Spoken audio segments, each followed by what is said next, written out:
House of Wax follows a group of 6 college friends on a road trip to a big football game. After a run-in with a mysterious stranger and a car breakdown, they end up stranded near a seemingly abandoned town called Ambrose. While looking for help, Carly and her boyfriend Wade stumble upon a strange wax museum, one that appears to be filled with eerily lifelike figures. But things are not what they seem. As their friends go missing one by one, the group discovers the horrifying truth.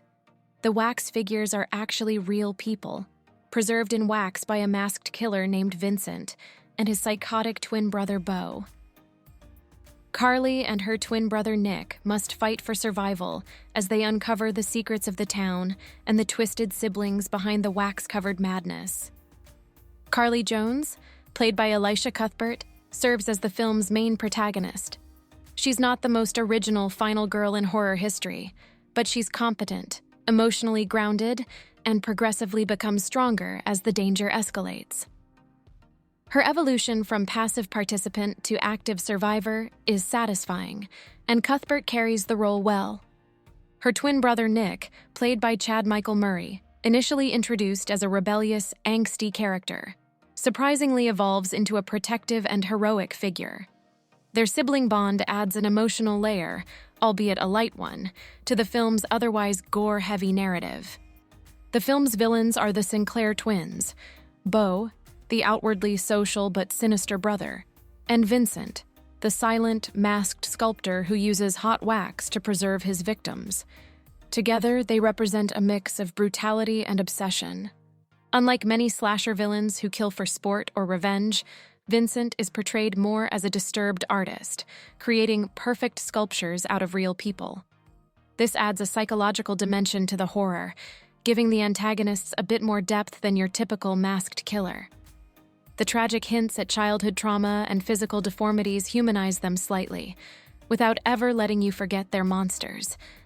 The plot follows a fairly typical slasher structure: teens, isolation, creepy location, and a gradual pick-off of characters.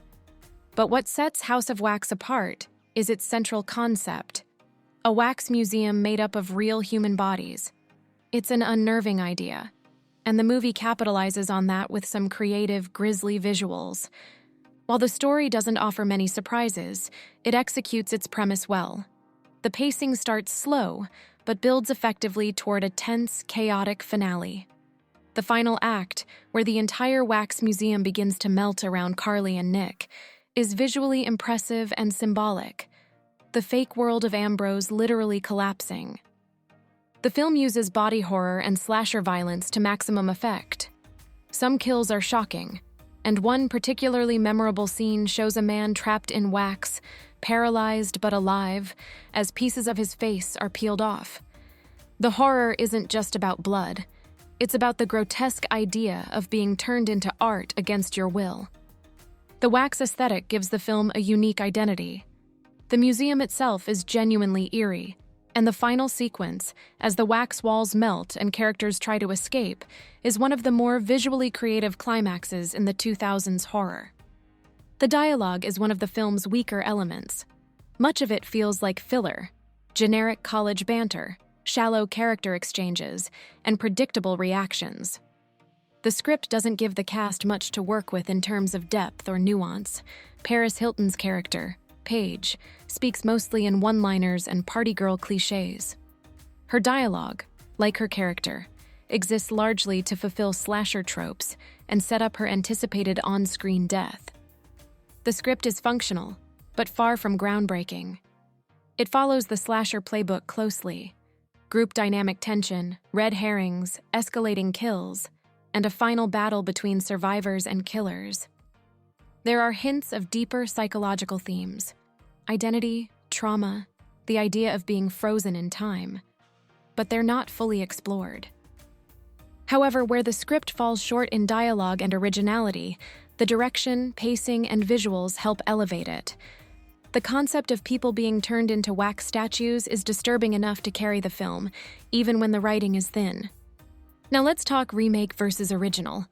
The 1953 House of Wax, starring Vincent Price, was a gothic horror film focused more on suspense and atmosphere.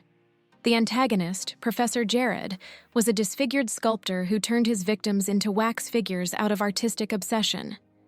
The 2005 version takes that core idea and modernizes it, adding more gore, more characters, and way less subtlety. The remake trades in classic horror elegance for brutality and spectacle. Some fans of the original found this disappointing, but others appreciated the bold reimagining. It's not a faithful remake, it's more like a thematic reboot. And honestly, that works in its favor. Trying to copy Vincent Price would have been a losing game. So, what's our final verdict?